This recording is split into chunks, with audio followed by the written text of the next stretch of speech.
ವಾಕ್ಯ ಕೇಳೋಕ್ಕೆ ಎಲ್ಲರೂ ಸಿದ್ಧವಾಗಿದ್ದೀರಾ? ವಾಕ್ಯ ಜೀವವುಳ್ಳದು. ದಯಮಾಡಿ ವಾಕ್ಯ ಅಲಕ್ಷ್ಯ ಮಾಡಬಾರದು, ಆ ಕಡೆ ಈ ಕಡೆ ನೋಡಬಾರದು. ವಾಕ್ಯವನ್ನು ಭಾಳ ಗಮನ ಇಟ್ಟು ಕೇಳಬೇಕು. ಇವತ್ತಿನ ವಾಕ್ಯ ನಿಮಗೆಲ್ಲರಿಗೂ ಪರಿಚಿತವಾದ ವಾಕ್ಯ. ಅಪೊಸ್ತಲ ಕೃತ್ಯಗಳು 16ನೇ ಅಧ್ಯಾಯ 30ನೇ ವಾಕ್ಯ. ಮತ್ತು ಅವರನ್ನು ಹೊರಗೆ ಕರಕೊಂಡು ಬಂದು, ಸ್ವಾಮಿಗಳೇ, ನಾನು ರಕ್ಷಣೆ ಹೊಂದುವುದಕ್ಕೆ ಏನು ಮಾಡಬೇಕೆಂದು ಕೇಳಲು. ಸ್ವಾಮಿಗಳೇ, ನಾನು ರಕ್ಷಣೆ ಹೊಂದುವುದಕ್ಕೆ ಏನು ಮಾಡಬೇಕು? ಹಲ್ಲೆಲೂಯ. ಈ ಪ್ರಪಂಚದಲ್ಲಿ ಎಲ್ಲ ಮಾನವರಿಗೂ ರಕ್ಷಣೆ ಭಾಳ ಅಗತ್ಯ. ರಕ್ಷಣೆ ಏನು? ರಕ್ಷಣೆ ಅಂದರೆ ಏನು? ಪಾಪದಿಂದ, ಶಾಪದಿಂದ, ರೋಗದಿಂದ ಪ್ರಯಾಸ ಪಡ್ತಾ ಇರುವರನ್ನ ರಕ್ಷಣೆ ಬೇಕಾಗುತ್ತೆ. ಇಲ್ಲಿ ಒಬ್ಬ ಸಾಮಾನ್ಯ ವ್ಯಕ್ತಿ ಅಲ್ಲ ರಕ್ಷಣೆ ಕೇಳ್ತಾ ಇರೋದು. ಸ್ವಾಮಿಗಳೇ, ನಾನು ರಕ್ಷಣೆ ಹೊಂದುವುದಕ್ಕೆ ಏನು ಮಾಡಬೇಕು ಎಂಬುದು ಕೇಳ್ತಾ ಇರೋದು ಒಬ್ಬ ಸಾಮಾನ್ಯ ವ್ಯಕ್ತಿ ಅಲ್ಲ. ಯಾರು ಗೊತ್ತಾ? ಒಬ್ಬ ಜೈಲ್ ಸೂಪ್ರಂಡು ಅವರೇ ಕೇಳ್ತಾರೆ, ರಕ್ಷಣೆ ಹೊಂದುವುದಕ್ಕೆ ನಾನು ಏನು ಮಾಡಬೇಕು? ಹಾಗಾದರೆ ರಕ್ಷಣೆ ಎಲ್ಲ ದೊಡ್ಡ ದೊಡ್ಡ ಆಫೀಸರ್ಗಳಿಗೂ ಬೇಕಾಗುತ್ತೆ, ಬಡವರಿಗೂ ಬೇಕಾಗುತ್ತೆ, ಎಲ್ಲರಿಗೂ, ಸಾಮಾನ್ಯ ಜನಗಳಿಗೂ ರಕ್ಷಣೆ ಎಂದು ಬೇಕೇ ಬೇಕು. ಎಲ್ಲಿಂದ ರಕ್ಷಣೆ? ಅನೇಕರು ಸೈತಾನ ಬಂಧನದಲ್ಲಿದ್ದಾರೆ, ಅಲ್ಲಿಂದ ರಕ್ಷಣೆ ಬೇಕು. ಅನೇಕರು ಪಾಪದಲ್ಲಿ ಮುಳುಗಿಬಿಟ್ಟಿದ್ದಾರೆ, ಅಲ್ಲಿಂದ ರಕ್ಷಣೆ ಬೇಕು. ರಕ್ಷಣೆ ಭಾಳ ಪ್ರಾಮುಖ್ಯ. ಯಾರು ರಕ್ಷಣೆ ಕೊಡುವನು? ರಕ್ಷಣೆ ಕೊಡುವನು ಯಾರು? ಕೆಳಗಡೆ ಹೋದ ಯಾರು ರಕ್ಷಣೆ ಕೊಡ್ತಾರೆ ಎಂದು ನೋಡು. ಕರ್ತನಾದ ಯೇಸುವಿನ ಮೇಲೆ ನಂಬಿಕೆ ಇಡು. ಕರ್ತನಾದ ಯೇಸುವಿನ ಮೇಲೆ ನಂಬಿಕೆ ಇಡು, ಆಗ ನೀನು ರಕ್ಷಣೆ ಹೊಂದುವಿ. ಆಗ ನೀನು ರಕ್ಷಣೆ ಹೊಂದುವೆ, ಮನೆಯವರು ರಕ್ಷಣೆ ಹೊಂದುವರು, ನಿನ್ನ ಮನೆಯವರು ರಕ್ಷಣೆ ಹೊಂದುತ್ತೀವಿ. ಹಾಗಾದ್ರೆ ರಕ್ಷಣೆ ಹೊಂದೋದು ಯಾರು? ಕೊಡೋದು ಯಾರು? ಯೇಸುನೇ. ಯೇಸುವಿನ ರಕ್ಷಣೆ ಕೊಡೋದು. ಯೇಸುವಿನ ಮೇಲೆ ನಂಬಿಕೆ ಇಡು, ಆವಾಗ ನೀನು ರಕ್ಷಣೆ ಹೊಂದುತ್ತೀಯ, ನಿನ್ನ ಕುಟುಂಬವು ರಕ್ಷಣೆ ಹೊಂದುತ್ತಾರೆ. ಹಲ್ಲೆಲೂಯ. ಹಾಗಾದರೆ ಆ ಯೇಸು ಕ್ರಿಸ್ತನನ್ನು ಸ್ವಂತ ರಕ್ಷಕನಾಗಿ ಅಂಗೀಕರಿಸಿದ್ರೆ ಇಲ್ಲಿ ಇರೋ ಭಾಳ ಜನನು, ಹೆಚ್ಚಿಗೆ ಎಲ್ಲರೂ ರಕ್ಷಣೆ ಹೊಂದಿರೋರೆ ಇಲ್ಲಿ ಇರೋದು. ಹಾಗಾದರೆ ರಕ್ಷಣೆ ಭಾಳ ಪ್ರಾಮುಖ್ಯ. ಹಲ್ಲೆಲೂಯ. ಅಪೊಸ್ತಲನಾದ ಪೌಲನು ಈ 16ನೇ ಅಧ್ಯಾಯದಲ್ಲಿ ನಾವು ನೋಡ್ಕೊಂಬರೋದಾದರೆ 6ನೇ ವಾಕ್ಯದಿಂದ ಓದು. ಆಸ್ಯ ಸೀಮೆಯಲ್ಲಿ ವಾಕ್ಯವನ್ನು ಹೇಳಬಾರದೆಂದು ಪವಿತ್ರಾತ್ಮ ತಡೆದದ್ದರಿಂದ ಅವರು ಪೃಗ್ಯ ಗಲಾತ್ಯ ಸೀಮೆಯನ್ನು ಹಾದು ಹೋಗಿ ಮೂಸಕ್ಕೆ ಎದುರಾಗಿ ಬಂದಾಗ ಬಿಥೂನಕ್ಕೆ ಹೋಗುವ ಪ್ರಯತ್ನ ಮಾಡಿದನು. ಅಲ್ಲಿಯೂ ಯೇಸುವಿನ ಆತ್ಮನು ಅವರನ್ನು ಹೋಗಗೊಡಿಸಲಿಲ್ಲ. ಆಗ ಅವರು ಮೂಸೆಯನ್ನು ಸುಮ್ಮನೆ ದಾಟಿ ತ್ರೋವಕ್ಕೆ ಬಂದರು. ರಾತ್ರಿ ಕಾಲದಲ್ಲಿ ಪೌಲನಿಗೆ ಒಂದು ದರ್ಶನವಾಯಿತು. ಏನೆಂದರೆ, ಮಕೆದೋನ್ಯ ದೇಶದವನಾದ ಒಬ್ಬ ಮನುಷ್ಯನು ನಿಂತುಕೊಂಡು, ನೀನು ಸಮುದ್ರವನ್ನು ದಾಟಿ ಮಕೆದೋನ್ಯಕ್ಕೆ ಬಂದು ನಮಗೆ ನೆರವಾಗಬೇಕೆಂದು ಅವನನ್ನು ಬೇಡಿಕೊಳ್ಳುತ್ತಿದ್ದರು. ಸಾಕು. ಆಸಿಯ ಸೀಮೆಯಲ್ಲಿ ವಾಕ್ಯ ಹೇಳುವುದನ್ನು ಪವಿತ್ರಾತ್ಮನ ತಡೆ ಹಾಕಿದರು. ಯಾಕೆ? ದೇವರ ಸೇವೆ ಮಾಡೋದನ್ನು ತಡೆ ಹಾಕ್ತಾರಾ? ಕೆಲವು ಟೈಮ್ನಲ್ಲಿ ಹಾಕ್ತಾರೆ. ಯಾಕೆ ಹಾಕ್ತಾರೆ ಅಂದರೆ, ಅದಕ್ಕೂ ಪ್ರಾಮುಖ್ಯವಾದ ಒಂದು ಸ್ಥಳ ದೇವರವರಿಗೆ ತೋರಿಸಿಕೊಟ್ರು. ಅದು ಗೊತ್ತಿಲ್ಲ ಯಾವುದು ಅಂದ. ಪೌಲನು ಈ ರೀತಿಯಲ್ಲಿ ಅಲ್ಲಿಂದ ಮುಂದಕ್ಕೆ ಹೋಗ್ತಾ ಬರಬೇಕಾದ್ರೆ ರಾತ್ರಿಯಲ್ಲಿ ಒಂದು ದರ್ಶನವನ್ನು ನೋಡಿದರು. ದರ್ಶನ. ಎಷ್ಟು ಜನ ದರ್ಶನಗಳು ಕಾಣ್ತೀರಿ? ಅಟ್ಲೀಸ್ಟ್ ನಾವು ಪ್ರಾರ್ಥನೆ ಮಾಡಬೇಕಾದ್ರೆ ದೇವರೊಂದಿಗೆ ಬೇಡ್ಕೋಬೇಕು, ದೇವರೇ ಈ ರಾತ್ರಿ ನನ್ನನ್ನು ದರ್ಶನವನ್ನು ಕೊಡಪ್ಪ, ನಿನ್ನ ದರ್ಶನ ನನಗೆ ಬೇಕು ಎಂಬುದಾಗಿ ಕೇಳ್ಕೊಂಡು ನಾವು ಪ್ರಾರ್ಥನೆ ಮಾಡಿದಾಗ ದೇವರು ನಮಗೆ ದರ್ಶನಗಳನ್ನು ಕೊಡ್ತಾನೆ. ಕನಸುಗಳ ಮೂಲಕವಾಗಿ ಕೊಡ್ತಾರೆ, ಕೆಲವರಿಗೆ ಡೈರೆಕ್ಟಾಗಿ ಬರ್ತಾರೆ. ಈ ದರ್ಶನ ಸಾಮಾನ್ಯ ದರ್ಶನ ಅಲ್ಲ. ಒಬ್ಬ ಮಕ್ಕದೋನ್ಯ ಊರಿಂದ ಒಬ್ಬನು ಬಂದು ಪೌಲನ ಮುಂದೆ ನಿಂತ್ಕೊಂಡ್ಬಿಟ್ಟಿದ್ದಾರೆ. ರಾತ್ರಿಯಲ್ಲಿ ನಿಂತ್ಕೊಂಡ್ಬಿಟ್ಟು ಹೇಳ್ತಾ ಇದ್ದಾನೆ, ನೀನು ನಮ್ಮೂರಿಗೆ ಬರಬೇಕಪ್ಪ, ನಮ್ಮೂರಿಗೆ ಬಂದು ನಮ್ಮನ್ನು ಸಹಾಯ ಮಾಡು ಎಂಬುದಾಗಿ ಕೇಳ್ಕೊಳ್ತಾ ಇದ್ದಾನೆ. ಇದನ್ನು ರಾತ್ರಿ ದರ್ಶನವನ್ನು ನೋಡಿದಾಗ ಪೌಲನ ಸುಮ್ಮನೆ ಇರೋಕ್ಕಾಗಲಿಲ್ಲ. ಇದಕ್ಕೆ ದರ್ಶನ ಬೇಕು ಅಂತ ಹೇಳೋದು. ದರ್ಶನದಲ್ಲಿ ದೇವರು ನಮಗೆ ಏನು ಮಾಡಬೇಕು, ನಾಳೆ ಏನು ಮಾಡಬೇಕು, ಈ ವರ್ಷ ನಾವೇನು ಮಾಡಬೇಕು, ಇದನ್ನೆಲ್ಲ ದೇವರು ನಮಗೆ ತೋರಿಸಿಕೊಡ್ತಾರೆ. ಪೌಲನಿಗೆ ದರ್ಶನ ಉಂಟಾಯಿತು. ನೇರವಾಗಿ ಒಬ್ಬ ಮನುಷ್ಯ ಬಂದು ನಿಂತ್ಕೊಂಡಿದ್ದಾನೆ. ಅವನು ಹೇಳ್ತಾ ಇದ್ದಾನೆ, ನೀನು ಮಕ್ಕದೋನಿಯಲ್ಲಿ ಇರೋದು. ಮಕ್ಕದೋನಿಯದು ಒಂದು ಹಿನ್ನೆಲೆ ಇದ್ದಾವೆ, ಚರಿತ್ರೆ ಇದ್ದಾವೆ. ಮಾಸಿಡೋನಿಯಾ ಎಂಬುದಾಗಿ ಹೇಳ್ತಾರೆ ಮಕ್ಕದೋನ್ಯಾಗೆ. ಇದೆಲ್ಲ ಈ ಬೈಬಲ್ನಲ್ಲಿ ಇದೆ. ನಾನು ಯಾವಾಗಲೂ ಹೇಳ್ತೀನಿ, ಇದು ಕೆಟ್ಟ ಕಥೆ ಅಲ್ಲ, ಇದೆಲ್ಲ ಚರಿತ್ರೆ. ಪ್ರಪಂಚದ ಚರಿತ್ರೆಗಳು ಇದರಲ್ಲಿದ್ದಾವೆ. ಮಕ್ಕದೋನ್ಯ, ಮಾಸಿಡೋನಿಯದ ವಿಷಯ ನಿಮಗೇನಾದ್ರು ಗೊತ್ತಾ? ಮಾಸಿಡೋನಿಯನ್ ಎಂಪೈರ್, ಒಂದು ದೊಡ್ಡ ರಾಜ್ಯವಿತ್ತು. ಅದು ಫಿಲಿಪ್ ಅಂತೇಳಿ ಒಬ್ಬ ಮನುಷ್ಯನ, ಅವನೇ ಅದನ್ನ ರಾಜ್ಯ ಆಳ್ತಾ ಇದ್ದರು. ಅದಕ್ಕೆ ಆ ದೇಶಕ್ಕೆ ಫಿಲಿಪ್ಪಿ ಎಂಬುದಾಗಿ ಹೆಸರು ಬಿದ್ದಿತ್ತು, ಆ ರಾಜನ ಹೆಸರು. ಅವರ ಮಗನ ಹೆಸರು ಅಲೆಕ್ಸಾಂಡರ್ ಎಂಬುದಾಗಿ. ಮಾಸಿಡೋನಿಯನ್ ಕಿಂಗ್, ಅವನಿಗೆ ಪ್ರಪಂಚವೆಲ್ಲ ಆಳಿರುವ ಒಬ್ಬ ವ್ಯಕ್ತಿಯಾಗಿದ್ದಾನೆ. ಮಾಸಿಡೋನಿಯಾ ಬಹಳ ಪ್ರಾಮುಖ್ಯ ಊರದು. ಇದು BC 303ನೇ ಇಸ್ವಿಯಲ್ಲಿ ಅಲೆಕ್ಸಾಂಡ್ರು ಅಲ್ಲಿ ಬರೀ ಸಣ್ಣ ವಯಸ್ಸಿನಲ್ಲೇ ಮದುವೆ ಆಗದಲ್ಲೇ ಸತ್ತೋಗ್ಬಿಟ್ಟ. ಅದರ ಪ್ರಪಂಚವನ್ನೆಲ್ಲ ಅವನು ವಶಪಡಿಸ್ಕೊಂಡಿದ್ದರು. ಕಡೆಗೆ ಭಾರತ ದೇಶದಲ್ಲಿ ಬಂದು ಅವನು ಭಾರತ ದೇಶವನ್ನು ಕೊಡಿ, ಇವನು ನೋಡಿದ ತಕ್ಷಣ ಎಲ್ಲ ರಾಜರುಗಳೆಲ್ಲ ಕೈ ಎತ್ತು ಬಿಡ್ತಾರೆ. ಯಾಕಂದರೆ ಅವನ ಹತ್ರ ಅಂಥ ರಥಗಳು ರಥಾಶ್ವಗಳೆಲ್ಲ ಇದಾವೆ ಅವನ ಹತ್ರ. ಅವರನ್ನು ಗೆಲ್ಲಕ್ಕೆ ಯಾರ ಕೈಯಲ್ಲೂ ಸಾಧ್ಯವಿಲ್ಲ. ಅಂಥ ಪ್ರಭಾವವಾದ ಒಂದು ವ್ಯಕ್ತಿಯಾಗಿದ್ದ ಅವನು. ಅವನಿಗೆ ಭಾರತ ದೇಶದಲ್ಲಿ ಬಂದು ಏನಾಯಿತು ಗೊತ್ತಾ, ಒಂದು ಸೊಳ್ಳೆ ಕಡಿದ್ರಂದ. ಸೊಳ್ಳೆ ಕಡಿದು ಸತ್ತೋಯ್ತು. ಸೊಳ್ಳೆ ಕಡಿದ್ರೆ ಸಾಯ್ತಾರೆ. ಈ ಡೆಂಗಿ ರೋಗ ಬರೋದು ಎಲ್ಲಿಂದ? ಸೊಳ್ಳೆ. ಮಲೇರಿಯಾ ರೋಗ ಎಲ್ಲಿಂದ ಬರ್ತದೆ? ಸೊಳ್ಳೆ. ಮ್ಯಾಸಿಡೋನಿಯನ್ ಚಕ್ರವರ್ತಿ, ದೊಡ್ಡ ಚಕ್ರವರ್ತಿ, ಪ್ರಪಂಚವೆಲ್ಲ ಆಳಿರೋ ಚಕ್ರವರ್ತಿ, ಅವನಿಗೆ ಏನಾಯಿತು? ಸೊಳ್ಳೆ ಕಡಿದ್ರು ಸತ್ತೋಯ್ತು. ಎಂಥ ಪ್ರಭಾವ ಇದ್ರಿ ಏನ್ರಿ? ಪ್ರಪಂಚದಲ್ಲಿ ಯಾರನ್ನ ತಗೊಂಡು ಹೋಗ್ತಾರ? ಅವನು ಸಾಯ್ಬೇಕಾದ್ರೆ ಬರೀ 33 ವರ್ಷ ಅಷ್ಟೇ ಅವನು ಬದುಕಿರೋದು. 33 ವರ್ಷಕ್ಕೆ ಸಾಯ್ಬೇಕಾದ್ರೆ ಹೇಳಿದರು, ನನ್ನ ಹೆಣ ಡಾಕ್ಟ್ರುಗಳು ಇರಬೇಕು. ಯಾಕೆ? ನನ್ನನ್ನು ರಕ್ಷಿಸಕ್ಕೆ ಡಾಕ್ಟ್ರುಗಳ ಕೈಲಿ ಆಗಲಿಲ್ಲ. ಆಮೇಲೆ ನನ್ನ ಹೆಣ ತಗೊಂಡು ಹೋಗ್ಬೇಕಾದ್ರೆ ರಸ್ತೆ ತೆಗೆಯೋ ಬಂಗಾರದ ಕೋಯಿನ್ಗಳು ಹಾಕಬೇಕು. ಯಾಕೆ? ದುಡ್ಡಿನಿಂದ ನನ್ನನ್ನು ರಕ್ಷಿಸಕ್ಕೆ ಆಗಲಿಲ್ಲ. ಕಡೆಗೆ ಅವನ ಬಾಕ್ಸಿಗೆ 2 ಕಡೆ ತೂತಾಕಿ ಕೈ ಹೊರಗಡೆ ಇಟ್ಟರು. ಇಡಬೇಕು ಅಂತ ಅವನು ಆರ್ಡ್ರ್ ಕೊಟ್ಟರು ಮೊದಲೇ ಸಾಯೋದಕ್ಕಿಂತ ಮುಂಚೆ. ಹಿಂಗೆ ಇಟ್ಕೊಂಡು ತಗೊಂಡು ಹೋದ. ಯಾಕೆ? ನಾನು ಬೇರೆ ಕೈಯಲ್ಲಿ ಬಂದಿದ್ದೀನಿ, ಬೇರೆ ಕೈಯಲ್ಲಿ ಹೋಗ್ತಾ ಇದ್ದೀನಿ. ಹಲ್ಲೆಲೂಯಾ. ಆ ಮ್ಯಾಸಿಡೋನಿಯಾ ಊರು ಬಂದಾಗ ನಾನು ಅದ್ರ ಹಿನ್ನೆಲೆ ಹೇಳಿದ್ದೀವಿ, ಇದೆಲ್ಲ ಚರಿತ್ರೆ ಇರೋ ವಿಷಯಗಳು. ಆ ಮ್ಯಾಸಿಡೋನಿಯಾದಿಂದ ಒಬ್ಬನು ಪೌಲನ ಹತ್ರ ಬಂದು ಎದುರು ನಿಂತ್ಕೊಂಡು ಹೇಳ್ತಾ ಇದ್ದಾನೆ. ಆ ವಾಕ್ಯ ಓದು. ಆ ಸಮುದ್ರವನ್ನ ದಾಟಿ ಮಕೆದೋನ್ಯಕ್ಕೆ ಬಂದು ನಮಗೆ ನೆರವಾಗಬೇಕೆಂದು ಅವನನ್ನು ಬೇಡಿಕೊಳ್ಳುತ್ತಿದ್ದ. ನಮಗೆ ನೆರವಾಗಬೇಕು ಎಂಬುದಾಗಿ ಬೇಡಿಕೊಂಡನು. ಹಲ್ಲೆಲೂಯಾ. ಇಷ್ಟಿದ್ರೆ ಸಾಕು ಪೌಲನಿಗೆ, ಸುಮ್ಮನೆ ಇರೋಕ್ಕಾಗಲ್ಲ.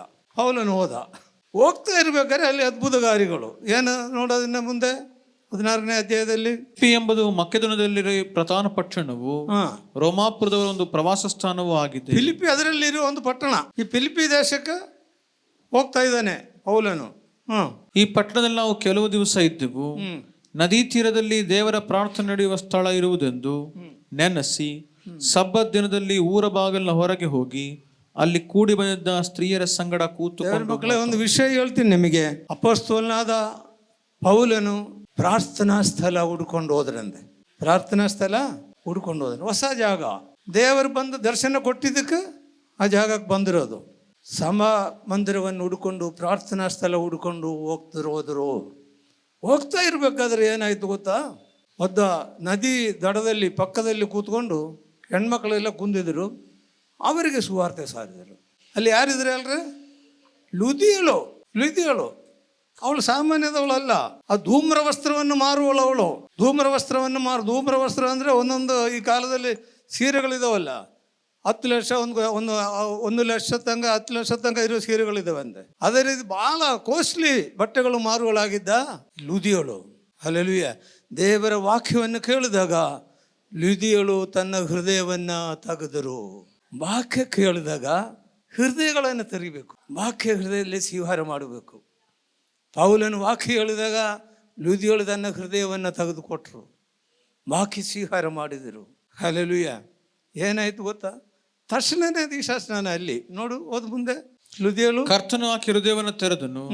ಆಕೆಯ ಮನೆಯವರು ದೀಕ್ಷಾಸ್ನಾನ ಮಾಡಿಸಿಕೊಂಡು, ಆಕೆಯ ಮನೆಯವರೆಲ್ಲ ದೀಕ್ಷಾಸ್ನಾನ ತಗೊಂಡ್ಬಿಟ್ಟ. ಇದು ಯಾವುದು ಗೊತ್ತಾ? ಇದಕ್ಕೊಂದು ಹಿನ್ನೆಲೆ ಇದೆ. ಏನು ಗೊತ್ತಾ? ಅದು ಲುದಿಯಳದು ಗೊತ್ತಿಲ್ಲ ಅಂದರೆ ತಿಳ್ಕೊಳ್ರಿ, ಮತ್ತು ಮರಗಿಬೇಡ್ರಿ. ಫಿಲಿಪ್ಪಿ ಸಭಾ ಪ್ರಾರಂಭವಾಗಿರೋದು ಇಲ್ಲಿಂದಲೇ. ಎಂಥ ಸಭೆ? ಫಿಲಿಪ್ಪಿ ಸಭೆ. ಫಿಲಿಪಿಯರ್ಗೆ ಬರೆದ ಪತ್ರಿಕೆಗಳಿದಾವಲ್ಲ, ಇಲ್ವಾ? ಅಪೊಸ್ತಲನಾದ ಪೌಲನ್. ಫಿಲಿಪಿಯಲ್ಲಿರುವ ಸಭೆ ಸ್ಥಾಪಿತವಾಗಿರೋದು ಈ ಲುದಿಯಿಂದಲೇ ಸ್ಥಾಪಿತ ಆಗಿರೋದು. ಅಲ್ಲಿಂದ ಮುಂದಕ್ಕೆ ಹೋಗ್ತಾ ಏನಾಯಿತು? ಮತ್ತು ಅದು ಮುಗೀತಲ್ಲ, ಅವಳು ದೀಕ್ಷಾಸ್ನಾನ ಕೊಟ್ಟರು. ಮತ್ತು 16ನೇ ವಾಕ್ಯ ನೋಡು. ಬಳಿಕ ಪ್ರಾರ್ಥನೆ ನಡೆಯುವ ಸ್ಥಳಕ್ಕೆ ನಾವು ಹೋಗುತ್ತಿರುವಾಗ ಬಳಿಕೆ ಪ್ರಾರ್ಥನಾ ಸ್ಥಳಕ್ಕೆ ಹೋಗ್ತಿರುವಾಗ ಗಾರುಡಗಾತಿಯಾದ ಪೌಲನ ಒಂದೇ ಗುರಿ ಏನ್ ಗೊತ್ತಾ? ಪ್ರಾರ್ಥನೆ ಇರುವ ಜಾಗಕ್ಕೆ ಹೋಗ್ಬೇಕು. ಹಲ್ಲೆಲೂಯ. ಪ್ರಾರ್ಥನೆ ಇರುವ ಜಾಗಕ್ಕೆ ಹೋಗ್ಬೇಕು, ಆಲಯಕ್ಕೆ ಹೋಗ್ಬೇಕು. ಎಲ್ಲಿದ್ರೂ ಆರಾಧನೆ, ಎಲ್ಲಿದ್ರೂ ಆರಾಧನೆ ಮಾಡಬೇಕು, ಎಲ್ಲಿದ್ರೂ ಸುವಾರ್ತೆ ಸಾರಬೇಕು. ಅದೊಂದೇ ಗುರಿ ಇಟ್ಕೊಂಡು ಪೌಲನು ಪ್ರಾರ್ಥನಾ ಸ್ಥಳಕ್ಕೆ ಮತ್ತೆ ಹೋಗ್ತಾ ಇರ್ಬೇಕಾದ್ರೆ ಏನ್ ನಡೀತು ನೋಡ್ರಿ. ಗಾರುಡಗಾತಿಯ ದಾಸಿಯು ನಮ್ಮ ಎದುರಿಗೆ ಬಂದಳು. ಗಾರುಡಗಾರ್ತಿ ಒಬ್ಬ ಹೆಣ್ಮಗಳು ಅವ್ರ ಮುಂದೆ ಎದುರಿಗೆ ಬಂದರು. ಹಲ್ಲೆಲೂಯ. ಅವಳು ಕಣಿ ಹೇಳುವುದರಿಂದ ಏನ್ ಹೇಳ್ತಾರಂದ? ಅವಳು ಕಣಿ ಹೇಳುವುದರಿಂದ ಅವಳು ಕಣಿ ಹೇಳುವುದರಿಂದ ಅವಳ ಯಜಮಾನರಿಗೆ ಬಹು ಆದಾಯವಾಗುತ್ತಿತ್ತು. ಬಹಳ ಆದಾಯ, ಇಂದವರಿಗೆ ಆದಾಯ. ಯಾರಿಗೆ? ಕಣಿ ಹೇಳ್ತಾರಲ್ಲ. ಎಷ್ಟು ಜನ ಇದ್ದಾರೆ ಇಲ್ಲಿ ಕಣಿ ಕೇಳೋರು? ಎಷ್ಟು ಜನ ಇದ್ದಾರೆ? ಬೇಡ, ಇದರಲ್ಲಿ ಯಾವ ಸತ್ಯನೂ ಇಲ್ಲ. ಇವಳು ಮಾತ್ರ ಸತ್ಯ ಹೇಳ್ತಾಳೆ. ಇದೊಂದು ಸ್ಪೆಷಲ್ ಕಣಿ ಹೇಳೋವಳು. ಯಾಕೆ ಗೊತ್ತಾ? ಇವಳಲ್ಲಿ ದೆವ್ವ ಐತೆ. ಇವಳೆಲ್ಲ ಮಾತಾಡ್ತಾ ಇರೋದು ದೆವ್ವ ಮಾತಾಡ್ತಾ ಇದ್ದಾರೆ.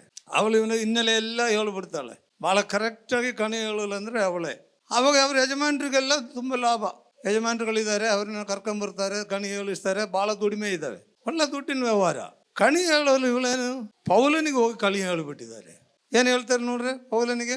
ಪೌಲನು ನಾವು ಹೋಗುತ್ತಿರುವಾಗ ಅವಳು ಹಿಂದೆ ಬಂದು, ಈ ಮನುಷ್ಯರು ಪರಾತ್ಪರನಾದ ದೇವರ ಮನುಷ್ಯರು ಪರಾತ್ಪರನಾದ ದೇವರ ದಾಸರು ನಿಮಗೆ ರಕ್ಷಣೆ ಮಾರ್ಗವನ್ನು ಸಾರುತ್ತಾರೆ, ರಕ್ಷಣಾ ಮಾರ್ಗವನ್ನು ಸಾರುತ್ತಾರೆ. ನೋಡ್ರಿ, ಹಂಗಾರೆ ಸೈತಾನಿಗೆ ಗೊತ್ತು ಎಲ್ಲ. ಇಲ್ಲಿ ಕುಂದ್ರೆ ಎಲ್ಲ ಹಣೆ ಬಾರ ಸೈತಾನಿಗೆ ಗೊತ್ತು. ಅಪೊಸ್ತಲನಾದ ಪೌಲನ ವಿಷಯವಾಗಿ ಪೌಲನೆಂದವನು ಏನು ಕೆಲಸ ಮಾಡ್ತಾರೆ ಎಂಬುದು ಯಾರು ಹೇಳ್ತಾ ಇದ್ದಾರೆ? ಸೈತಾನ್ ಹೇಳ್ತಾ ಇದ್ದಾರೆ. ಹಂಗಾರೆ ನಾವಿಲ್ಲಿ ಏನೇನು ಮಾಡ್ಕೊಂಡು ಬಂದಿದ್ದೀವಿ ಬೇರೆ? ಕಳೆದ ವಾರ ಎಲ್ಲ ಸ್ವಲ್ಪ ಯೋಚನೆ ಮಾಡ್ರಿ. ಈಗ ಸೈತಾನ್ ಇಲ್ಲಿ ಬಂದು ಸೈಕನ್ ಕೈಯಲ್ಲಿ ಸ್ವಲ್ಪ ಹೊತ್ತು ಮೈ ಕೊಟ್ಬಿಟ್ರೆ ಎಲ್ಲದು ಹೇಳ್ಬಿಡ್ತಾರೆ. ನಾವೇ ಯೋಚನೆ ಮಾಡ್ಕೊಳ್ರಿ, ಏನು ಮಾಡ್ಕೊಂಡು ಬಂದಿದ್ದೀವೋ ನಾವು. ಆಲಯಕ್ಕೆ ಬರ್ಬೇಕಾದ್ರೆ ನಾವು ಹೆಂಗೆ ಬರಬೇಕು? ದೇವರು ನಮ್ಮೆಲ್ಲ ಹೃದಯ ಅಂಧರಗಳನ್ನು ನೋಡ್ತಾ ಇದ್ದಾನೆ. ಸೈತಾನ್ ಕೂಡ ಹಿಂಗೆ ಮತ್ತೆ ಒಬ್ಬೊಬ್ಬರನ್ನ ಸೈತಾನ್ ಹಿಡಿಯೋದು. ಸೈತಾನ್ ಹಿಡಿಯೋ ಕಾರಣ ಏನು ಗೊತ್ತಾ? ನಿಮ್ಮ ಹಣೆ ಬಾರ ಎಲ್ಲ ಗೊತ್ತವನಿಗೆ. ಯಾರ್ಯಾರು ಎಂದವರಿದ್ದಲ್ಲಿ ಲಟ್ಟಂದು ಒಳಗೆ ಸೇರ್ಕೊಂಡ್ಬಿಡ್ತಾರೆ. ಇದೇ ಬಂದಿರೋದು. ಅದಕ್ಕೆ ಸೈತಾನಿಗೆ ಅವಕಾಶ ಕೊಡಬಾರದು. ದೇವರ ನಮಗೆ ಸ್ತೋತ್ರವಾಗಲಿ. ಇಲ್ಲಿ ಅಪೊಸ್ತಲನಾದ ಪೌಲನ ವಿಷಯವಾಗಿ ಹೇಳ್ತಾ ಇದ್ದಾರೆ. ಪೌಲನ್ ಏನು ಮಾಡಿದ್ರು ನೋಡ್ರಿ ಅವರಿಗೆ. ಹೀಗೆ ಅನೇಕ ದಿವಸ ಮಾಡಿದ್ದರಿಂದ ಪೌಲನು ಬಹಳವಾಗಿ ಬೇಸರಗೊಂಡು ಹಿಂತಿರುಗಿ ಆ ದೆವ್ವಕ್ಕೆ ಅವಳನ್ನ ಬಿಟ್ಟು ಹೋಗು ಎಂದು ಯೇಸು ಕ್ರಿಸ್ತನ ಹೆಸರಿನಲ್ಲಿ ಅಪ್ಪಣೆ ಕೊಡುತ್ತೇನೆ ಎಂದು ಹೇಳಿದ. ಹಲ್ಲೆಲೂಯಾ. ಹಂಗಾರೆ ದೆವ್ವ ಬಿಟ್ಟು ಹೋಗ್ಬೇಕಂದ್ರೆ ಯಾರ ಹೆಸರಿನಲ್ಲಿ ಬಿಡಿಸ್ಬೇಕು? ಯೇಸುವಿನ ಹೆಸರಿನಲ್ಲಿ ಮಾತ್ರ ದೆವ್ವ ಹೋಗುತ್ತೆ, ಬೇರೆ ಯಾರ ಹೆಸರಿನಲ್ಲಿ ದೆವ್ವ ಹೋಗಲ್ಲ. ಅಪೊಸ್ತಲನಾದ ಪೌಲನು ಅವರ ವಿಷಯವಾಗಿ ಸೈತಾನ್ ಸಾಕ್ಷಿ ಹೇಳ್ತಾನೆ, ಇವನು ರಕ್ಷಣಾ ಮಾರ್ಗವನ್ನು ತಿಳಿಸುವರಾಗಿದ್ದಾರೆ. ಹಂಗಾರೆ ಅಂದ ಸಾಕ್ಷಿ ನಮ್ಮ ವಿಷಯವಾಗಿ ಅಂದ ಸಾಕ್ಷಿಗಳು ಹೇಳ್ತಾರ? ರಕ್ಷಣಾ ಮಾರ್ಗ ಯಾರನ್ನ ತಿಳಿಸ್ತಾ ಇದ್ದೀರಾ? ಸುವಾರ್ತೆ ಯಾರನ್ನ ಸಾರ್ತಾ ಇದ್ದಾರಾ? ಎಂಥದ್ದು ಹೇಳಿದ್ರಿ ಸರಿ, ಸೈತಾನಿಂದ ಗೊತ್ತಾಯಿತು. ಬೇರೆ ಯಾರನ್ನ ಆದರೆ ಭಾಳ ಕರೆಕ್ಟಾಗಿ ಪ್ರವಾದನೆ ಹೇಳ್ತಾ ಇದ್ರಲ್ರಿ. ಎಂಥ ಚೆನ್ನಾಗಿ ಒಳ್ಳೆ ಪ್ರವಾದಿಗೆ ಇವಳವ. ಬೇಕಾದ್ರೆ ಇವಳನ್ನ ಚರ್ಚಿಗೆ ಒಂದ್ಸರ್ತಿ ಕರೆಸ್ಬಿಡಾನ, ಎಲ್ಲರದ್ದು ಹೇಳ್ಬಿಡ್ತಾರೆ ಬಂಡವಾಳ ಅಂತೇಳಿ. ಪೌಲನ ಅವೆಲ್ಲ ನೋಡಿಲ್ಲ. ಅವಳಲ್ಲಿರುವ ಆತ್ಮ ಯಾವುದು ಅಂತ ನೋಡಿದ. ಅವಳಲ್ಲಿರುವ ಪೌತ್ರಾತ್ಮನ ದೆವ್ವನ, ಇದಕ್ಕೆ ವಿವೇಚನಾ ಆತ್ಮ ಒಂದು ಹೇಳ್ತಾರೆ. ಪೌಲನ ಅದನ್ನು ಕಂಡಿಡಿದು ಕರ್ತನಾದ ಯೇಸು ಕ್ರಿಸ್ತನ ಹೆಸರಿನಲ್ಲಿ ದೆವ್ವವನ್ನ ಬಿಟ್ಟು ಹೋಗಂದು ಹೇಳಿದ ತಕ್ಷಣ ದೆವ್ವ ಬಿಟ್ಟು ಹೋಗ್ಬಿಡ್ತು. ಹಲ್ಲೆಲೂಯಾ. ದೇವರ ನಾಮಕ್ಕೆ ಸ್ತೋತ್ರವಾಗಲಿ. ಮುಂದೆ ನೋಡಿ ಏನಾಯ್ತು ಅಂದ ಅವರ 20ನೇ ವಾಕ್ಯ. ಅವರನ್ನು ಅಧಿಪತಿಗಳ ಮುಂದೆ ತಂದು, ಈ ಮನುಷ್ಯರು ನಮ್ಮ ಪಟ್ಟಣವನ್ನು ಬಹಳವಾಗಿ ಗಲಿಬಿಲಿ ಮಾಡುತ್ತಾರೆ. ನೋಡ್ರಿ, ಇದೆ ಇವತ್ತು ನಡೀತಾ ಇರೋದು ಇದೆ. ಪಟ್ಟಣವನ್ನು ಗಲಿಬಿಲಿ ಮಾಡಿದ್ರಂತೆ. ಮಾಡಿರೋದೇನು? ದೆವ್ವ ಬಿಡಿಸಿರೋದು.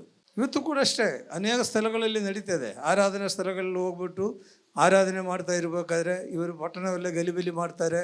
ಇವರು ಬೈಬಲ್ ಇಟ್ಕೊಂಡು ಹೋಗ್ತಾ ಇದ್ದಾರೆ, ಇವರು ಮತಾಂತರ ಮಾಡ್ತಾ ಇದ್ದಾರೆ. ಇದೆಲ್ಲ ಸುಳ್ಳು ಕೇಸುಗಳು. ಇದನ್ನು ಕೇಳೋಕ್ಕೆ ಅಧಿಪತಿಗಳು ಇವರು ಹೇಳಿದ ತಕ್ಷಣ ಅವರು ಕೇಳಿಬಿಟ್ಟ. ಹಲ್ಲೆಲೂಯಾ. ಹಾಗಾದರೆ ಇಲ್ಲಿ ಏನಾಯಿತು? ಅಧಿಪತಿಗಳು ಅವರನ್ನು ಹಿಡ್ಕೊಂಡು 22ನೇ ವಾಕ್ಯದಿಂದ, ಅಧಿಪತಿಗಳು ಅವರ ವಸ್ತ್ರಗಳನ್ನು ಹರಿದು ಚಡಿಗಳಿಂದ ಹೊಡೆಯಬೇಕೆಂದು ಅಪ್ಪಣೆ ಕೊಟ್ಟರು. ಅವರಿಗೆ ಬಹಳ ಪೆಟ್ಟುಗಳನ್ನು ಹೊಡೆಸಿದ ಮೇಲೆ ಬಹಳ ಪೆಟ್ಟುಗಳನ್ನ ಹೊಡೆಸಿದ್ರು. ಬಟ್ಟೆ ಹರಿದು ಬಿಟ್ರಂತೆ. ಚೆನ್ನಾಗಿ ಹೊಡೆದು ಏನ್ ಮಾಡಿದ್ರು ನೋಡ್ರಿ, ಸೆರೆಮನೆಯೊಳಗೆ ಸೆರೆಮನೆಯಲ್ಲಿ ಹಾಕಿಸಿ ಇವರನ್ನ ಭದ್ರವಾಗಿ ಕಾಯಬೇಕೆಂದು ಭದ್ರವಾಗಿ ಕಾಯ್ಬೇಕಂದ್ರೆ, ಯಾಕಂದ್ರೆ ಇವರು ದರೋಡಿತನ ಮಾಡಿದಾನೆ, ಎಲ್ಲ ಕೊಲೆ ಮಾಡಿದಾನೆ, ಭದ್ರವಾಗಿ ಕಾಯ್ಬೇಕಂದ್ರೆ ಮಾಡಿದ ಕೆಲಸ ಏನು, ದೆವ್ವ ಬಿಡಿಸಿರೋದು.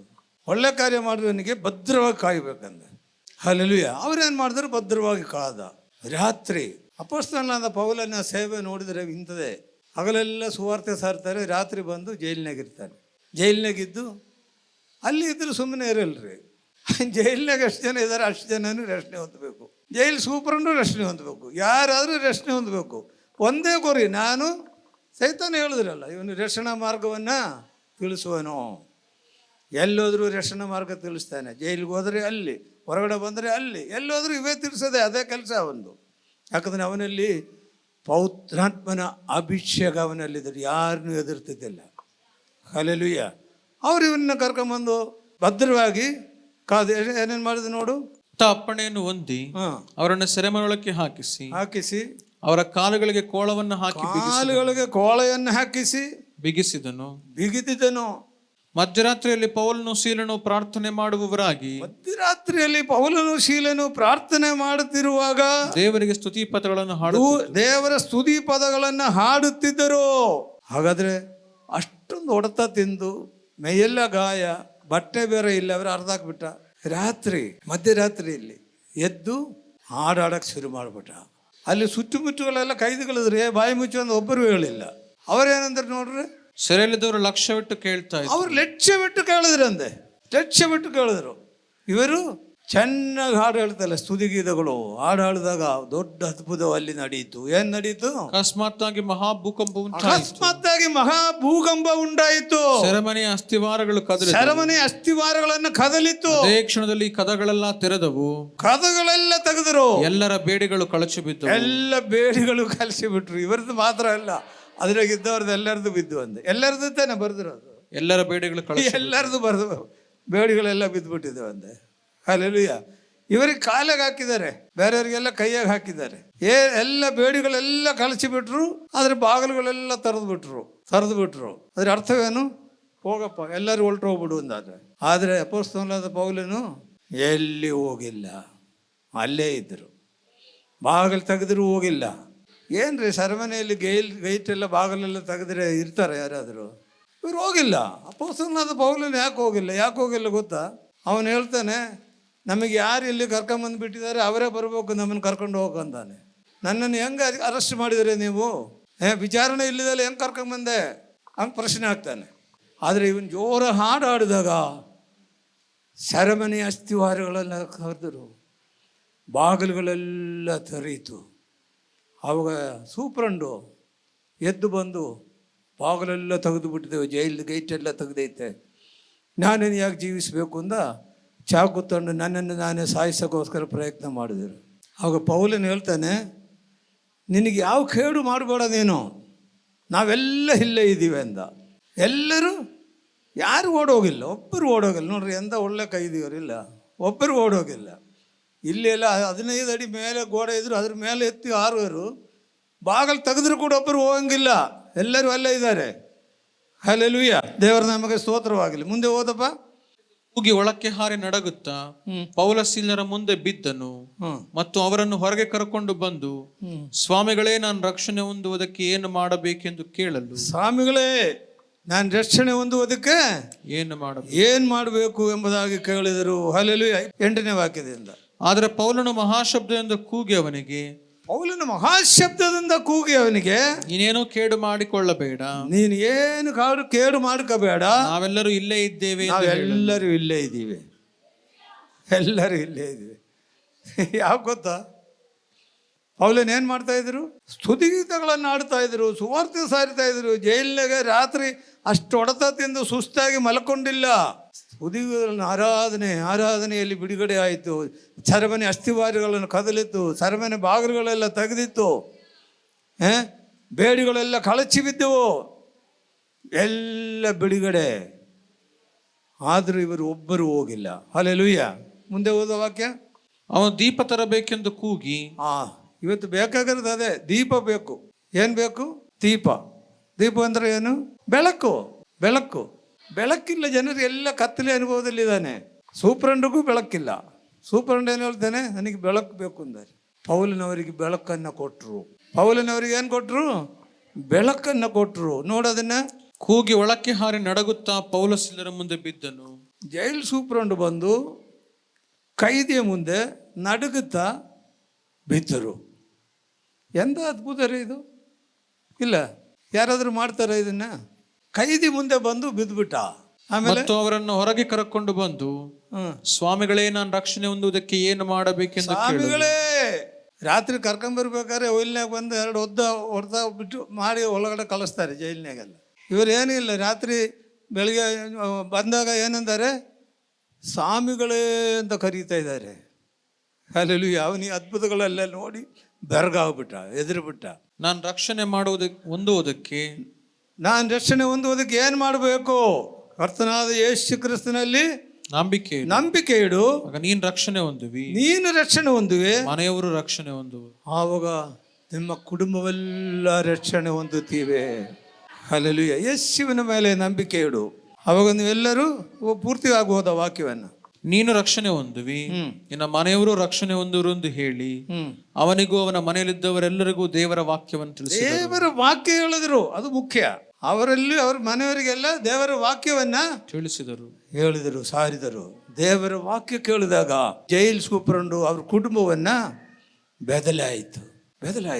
ನಮಗೆ ರಕ್ಷಣೆ ಬೇಕು. ವಾಕ್ಯ ಕೇಳಿದಾಗ ಅವ್ರು ಏನಾಯ್ತು?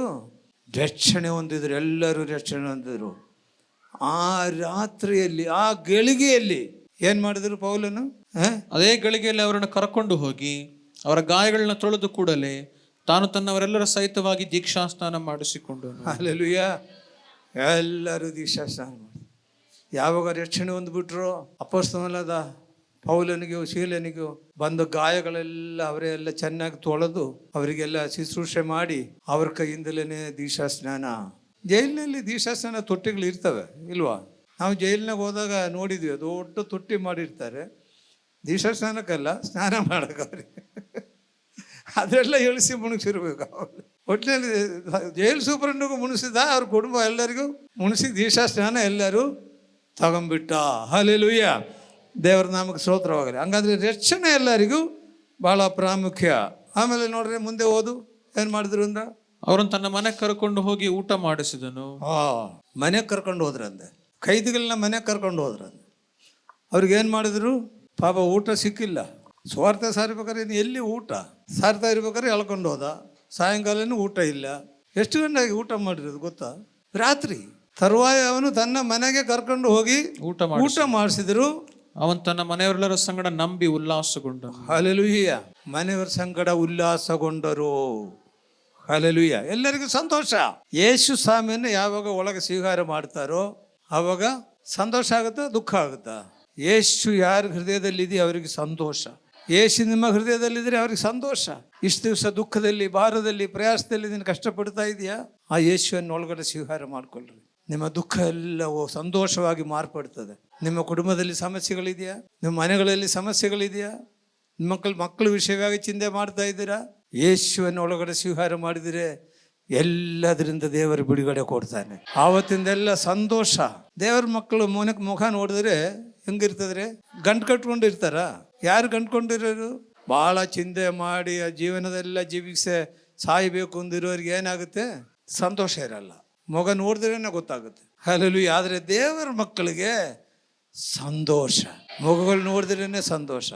ನಮ್ಮನ್ನು ನೋಡಿಕೊಂಡ್ರೆ ಬೇರೆಯವ್ರು ಹೇಳ್ಬೇಕು, ಇವರೊಬ್ಬ ದೇವರ ಮಗ, ಇವರ ದೇವರ ಮಗಳು ಎಂಬುದಾಗಿ ಬೇರೆಯವ್ರು ನಮ್ಮ ವಿಷಯವಾಗಿ ಸಾಕ್ಷಿ ಹೇಳುತ್ತಾರೆ. ಹಲ್ಲೆಲೂಯಾ. ಬೆಳಗಾದ ಮೇಲೆ ಅಧಿಪತಿಗಳು. ಹಾಗಾದ್ರೆ ಇದೆಲ್ಲ ಯಾವಾಗ ನಡೀತು? ದೀಕ್ಷಾಸ್ನಾನನೂ ರಾತ್ರಿನೇ, ಆಡಿರೋದು ರಾತ್ರಿನೇ, ಊಟ ಕೊಟ್ಟಿರೋದು ರಾತ್ರಿನೇ. ಅಷ್ಟು ಬೇಗನೆ ಅಡುಗೆ ಮಾಡಿ ಇವರಿಗೆಲ್ಲ ಊಟನೂ ಕೊಟ್ಟರು. ಬೆಳಗಾದ ಮೇಲೆ ಅಧಿಪತಿಗಳು ಬಂದು ಏನಂದ್ರು ಗೊತ್ತಾ? ಅವ್ರನ್ನ ಬಿಟ್ಬಿಡ್ರಿ. ಅವರೊಂದಿಗೂ ಮಾತಾಡ್ಬಿಟ್ಟ ದೇವರು. ಯಾರನ್ನ ಹಿಡ್ಕೊಂಡು ಹೋಗಿ ಒಳಗೆ ಹಾಕಿದ್ರೆ ನೀವು ಮೊದಲು ಕಳಿಸ್ರಿ. ಯಾಕಂದ್ರೆ ಅವ್ರು ಬಾಗಿಲು ತೆಗೆದ್ರು ಕೂಡ ಒಬ್ಬರು ಹೋಗಿಲ್ಲ, ಅಲ್ಲೇ ಇದ್ದಾರೆ. ಅಲ್ಲಿ ಜೈಲಿನಾಗ ಇದ್ದವರೆಲ್ಲರೂ ರಕ್ಷಣೆ ಹೊಂದಿದ್ರು. ಕೈದಿಗಳೆಲ್ಲ ರಕ್ಷಣೆ ಹೊಂದಿದ್ರು. ಸೂಪ್ರಂಡ್ ರಕ್ಷಣೆ ಹೊಂದಿದ್ರು. ಬೆಳಗಾದ ಮೇಲೆ ಅಧಿಪತಿಗಳು, ವಾಕ್ಯ 25-35, ಬೆಳಗಾದ ಮೇಲೆ ಅಧಿಪತಿಗಳು ಆ ಮನುಷ್ಯರನ್ನ ಬಿಟ್ಟು ಬಿಡು ಎಂದು ಆ ಮನುಷ್ಯನ ಬಿಟ್ಟು ಬಿಡುವೆಂದು ಜವಾನರ ಕೈಯಲ್ಲಿ ಹೇಳಿ ಕಳಿಸಿ ಜವಾನ ಕೈಯಲ್ಲಿ ಹೇಳಿ ಕಳಿಸಿದರು. ಸೆರೆ ಯಜಮಾನನು ಈ ಮಾತನ್ನ ಪೌಲನಿಗೆ ತಿಳಿಸಿ, ಸೆರೆಮನೆವಾನಿಗೆ ಸಂತೋಷ ಆಯಿತು. ಯಾರು ಜೈಲೆಲ್ಲ ತೆಗೆದ್ರು ಕೂಡ ಯಾರು ಹೋಗಿಲ್ಲ. ಬಂದು ಪೌಲನಿಗೆ ಹೇಳ್ತಾ ಇದ್ದಾನೆ, ಮೇಲಿಂದ ಓರ್ಡ್ರ್ ಬಂದೈತೆ, ನೀವೆಲ್ಲರೂ ಹೋಗಪ್ಪ ಅಂದ. ಆದರೆ ಇವರೇನು ಮಾಡಿದ್ರು? ಹೋಗಲ್ಲ ಅಂದ್ಬಿಟ್ಟ. ನೋಡಿ ಮುಂದೆ ಅದನ್ನ. ಅದಕ್ಕೆ ಪೌಲನು ಅವರ ವಿಚಾರಣೆ ಮಾಡಿದೆ ರೋಮಾಪುರದ ಹಕ್ಕುದಾರನಾದ ನಮ್ಮನ್ನು ಎಲ್ಲರ ಮುಂದೆ ಹೊಡೆಸಿ ಸೆರೆಮನೆಯೊಳಗೆ ಹಾಕಿಸಿ ಈಗ ನಮ್ಮನ್ನು ಗುಪ್ತವಾಗಿ ಹೊರಗೆ ಬಿಡಕ್ ನೋಡ್ತಾ ಇದ್ದೀರಾ ನೀವು? ನಡಿಯಲ್ರಿ, ನಾವು ಹೋಗಲ್ಲ. ಯಾವಾಗ ಪೌಲನ್ ಪಟ್ಟು ಹಿಡ್ಕೊಂಡ್ಬಿಟ್ರೆ ಹೋಗಲ್ಲ ಅಂದ ಅವರೇ ಬಂದ್ಬಿಟ್ರು. ಎಲ್ಲರೂ ಅಧಿಪತಿಗಳು ಬಂದು ಪೌಲನಿಗೆ ನಮಸ್ಕಾರ ಮಾಡೋಕ್ಕೆ ಶುರುವಾಯಿತು. ರೋಮಾಪುರದ ಹಕ್ಕರಿವನೊಂದು ಹೇಳಿದಾಗ ಅವರೆಲ್ಲ ಹೆದರ್ಕೊಂಬಿಟ್ಟ. ಭಯ ಬಂತು ಅವರಿಗೆ. ರೋಮಾಪುರದ ಹಕ್ಕುದಾರ ಮಾತನವರ ಕೇಳಿ ಭಯಪಟ್ಟರು ಮತ್ತು ಅವರ ಬಳಿಗೆ ಹೋಗಿ ವಿನಯವಾಗಿ ಮಾತಾಡಿ ಅವರನ್ನು ಹೊರಗೆ ಕರೆದುಕೊಂಡು ಬಂದು ನೀವು ಊರನ್ನು ಬಿಟ್ಟು ಹೋಗಬೇಕೆಂದು ಬೇಡಿಕೊಂಡ್ರಂದೆ. ಈಗ ಜೈಲಿಗೆ ಹಾಕಿರೋದು ನನ್ನೆ, ಬೆಳಿಗ್ಗೆ ಹೋಗಿ ಅವರಿಗೆ ಬೇಡ್ಕೊಳ್ತಾ ಇದ್ದಾರೆ, ಈ ಊರನ್ನು ಬಿಟ್ಟು ಹೋಗಪ್ಪ ಬೇಡ್ಕೊಳ್ತಾ ಇದ್ದಾರೆ. ಪೌಲನ ಶೀಲ ಏನ್ ಮಾಡಿದ್ರು ಮತ್ತೆ ನೋಡ್ರಿ ಕೆಳಗೆ. ಆಗ ಅವರು ಸೆರೆಮನೆಯೊಳಗಿಂದ ಹೊರಟು ಲುದ್ಯಳ ಮನೆಗೆ ಲುದಿಯ ಮನೆಗೆ ಬಂದರು. ಸಹೋದರನ ನೋಡಿ ಅವರನ್ನ ಧೈರ್ಯಗೊಳಿಸಿ ಹೊರಟು ಹೋದರು. ಅವರನ್ನ ಧೈರ್ಯಪಡಿಸಿದರು. ಹಾಗಾದ್ರೆ ಲುದಿಯ ಮನೆಯಲ್ಲಿ ಏನ್ ನಡೀತಾ ಇದ್ರೆ? ಅವರು ಪ್ರಾರ್ಥನೆ ಮಾಡ್ತಾ ಇದ್ರು.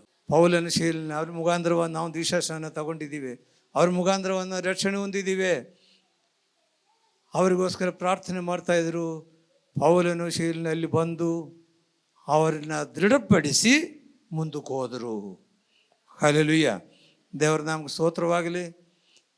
ಮುಖ್ಯವಾದ ಸಾರಾಂಶ ಏನಪ್ಪ ಅಂದರೆ, ರಕ್ಷಣೆ ಎಲ್ಲರಿಗೂ ಪ್ರಾಮುಖ್ಯ.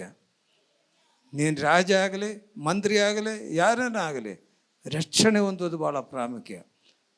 ರಕ್ಷಣೆ ಎಂದೆಂದವರೇ ರಕ್ಷಣೆ ಹೊಂದುತ್ತಾ ಇದ್ದಾರೆ. ಹಲ್ಲೆಲೂಯಾ. ಅಮೇರಿಕನ್ ಪ್ರೆಸಿಡೆಂಟ್ ಟ್ರಂಪು ದೇವರ ವಾಕ್ಯವನ್ನು ಓದಿ ಪ್ರಾರ್ಥನೆ ಮಾಡ್ತಾ ಇದ್ದಾರೆ. ರಕ್ಷಣೆ ಹೊಂದಿದವರು ಎಲ್ಲ ದೊಡ್ಡವರು ಎಲ್ಲರೂ ರಕ್ಷಣೆ ಹೊಂದುತ್ತಾ ಇದ್ದಾರೆ. ಹಲ್ಲೆಲೂಯಾ. ಆದರೆ ರಕ್ಷಣೆ ಭಾಳ ಪ್ರಾಮುಖ್ಯ. ರಕ್ಷಣೆ ಹೊಂದಿದರೆ ನಾವು ಎಲ್ಲಿ ಹೋಗ್ತೀವಿ? ನಿತ್ಯ ಜೀವಕ್ಕೆ ಹೋಗ್ತೀವಿ. ಈ ನಿತ್ಯ ಜೀವಕ್ಕೆ ನಾವು ಬಾಧ್ಯಸ್ಥರಾಗೋಣ. ನಾವು ಪ್ರಾರ್ಥನೆ ಮಾಡ್ಕೊಳ್ಳೋಣ. ನಮ್ಮನ್ನು ಬಹಳವಾಗಿ ಪ್ರೀತಿ ಮಾಡುವ ಸ್ವರ್ಗೀಯ ತಂದೆಯಾದ ದೇವರೇ, ಯೇಸುವೆ, ರಕ್ಷಣೆ ಭಾಳ ಪ್ರಾಮುಖ್ಯವಾಗಿದೆ ಅಲ್ಲಪ್ಪ. ಈ ಪ್ರಪಂಚದಲ್ಲಿರುವ ಪ್ರತಿಯೊಬ್ಬರು ರಕ್ಷಣೆ ಹೊಂದಿ ನಿತ್ಯ ಜೀವಕ್ಕೆ ಬಾಧ್ಯಸ್ಥರಾಗಬೇಕು ಕರ್ತನೆ. ಬಂಧನದಲ್ಲಿರುವರನ್ನ ಬಿಡುಗಡೆ ಮಾಡೋದಕ್ಕೋಸ್ಕರ, ಕರ್ತನೆ ಸೈತಾನದಿಂದ ಬಿಡುಗಡೆ ಹೊಂದೋದಕ್ಕೋಸ್ಕರ, ಪ್ರತಿಯೊಂದು ಪಾಪಗಳಿಂದ ಬಿಡುಗಡೆ ಹೊಂದೋದಕ್ಕೋಸ್ಕರ ರಕ್ಷಣೆ ಭಾಳ ಪ್ರಾಮುಖ್ಯವಾಗುತ್ತಲ್ಲಪ್ಪ. ನೀ ನಮಗೋಸ್ಕರ ಕಾಲ್ವರಿ ಶಿಲುಬೆಯಲ್ಲಿ ನಿನ್ನ ರಕ್ತವನ್ನು ನಮಗೋಸ್ಕರ ಸುರಿಸಿದೆಯಲ್ಲಪ್ಪ. ನಿನ್ನ ರಕ್ತ ನಮಗೋಸ್ಕರ ಸುರಿಸಿದೆಯಲ್ಲ ಕರ್ತನೆ. ಆ ರಕ್ತದಲ್ಲಿ ಬಿಡುಗಡೆ ಉಂಟಲ್ಲಪ್ಪ ಕರ್ತನೆ. ಇಲ್ಲಿ ಬಂದಿರೋರು ಯಾರಾದರೂ ರಕ್ಷಣೆ ಹೊಂದಿದೆಲ್ಲ ಇದ್ದರೆ ಕರ್ತನೆ, ಈ ವಚನವನ್ನು ಕೇಳಿದ ತಕ್ಷಣ ಲುದಿಯಗಳು ಯಾವ ರೀತಿ ಹೃದಯವನ್ನು ತೆಗೆದಳೋ ಅದೇ ರೀತಿಯಲ್ಲಿ ಹೃದಯವನ್ನು ತೆಗೆದು ವಾಚನವನ್ನು ಸ್ವೀಕಾರ ಮಾಡಿ ರಕ್ಷಣೆ ಹೊಂದಿ ದೇವರ ಮಕ್ಕಳಾಗುವಂತೆ ಸಹಾಯ ಮಾಡಪ್ಪ. ಯೇಸು ಕ್ರಿಸ್ತನ ನಾಮದಲ್ಲಿ ಬೇಡುತ್ತೀವಿ ತಂದೆಯೇ, ಆಮೇನ್. ಆಶೀರ್ವಾದ ಹೊಂದ್ಕೊಳ್ಳೋಣ. ತಂದೆಯಾದ ದೇವರ ಪ್ರೀತಿಯು, ಕರ್ತನಾದ ಯೇಸು ಕ್ರಿಸ್ತನ ಕೃಪೆಯು, ಪವಿತ್ರಾತ್ಮನ ಅನ್ಯೋನ್ಯತೆ ಮತ್ತು ಸಹವಾಸ ಇಲ್ಲಿ ಸೇರಿ ಬಂದಿರುವ ಎಲ್ಲರೊಟ್ಟಿಗೂ ಇವಾಗಲೂ ಯಾವಾಗಲೂ ನಿರಂತರವಾಗಿಯೂ ನೆಲೆಗೊಂಡಿರಲಿ. ಆಮೇನ್. Hallelujah, hallelujah.